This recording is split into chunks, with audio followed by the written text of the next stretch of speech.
अगर बच्चे कोई कागजात पेश कर सकते हो तो वेल एंड गुड, नहीं तो ये आपका बाइक हम बंद कर रहे हैं। आप एक रॉन्ग वे पे आए, हेलमेट आपने बगल में रखा हुआ है, ये खिलाफवर्जी है कानून।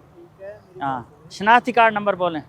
फिलहाल शनाख्ती कार्ड नहीं है मेरे पास, ना नंबर है मेरी पास। ये मोटरसाइकिल ले जाओ, ये बंद कर दिया, ये उधर खड़ा करो। हाँ जी, ठीक है सर। थाने में रब्ता करें, ये बंद कर दिया है मैंने, जाओ शाबा।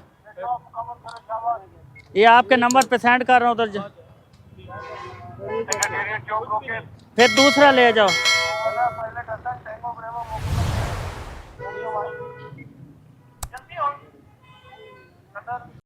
तो हम भी ड्यूटी कर रहे हैं बेटा, ये तो ठीक है। आप गलत ड्यूटी कर रहे हैं। जो आप रॉन्ग वे पे आ रहे हैं, ये आपकी ड्यूटी में शामिल नहीं है।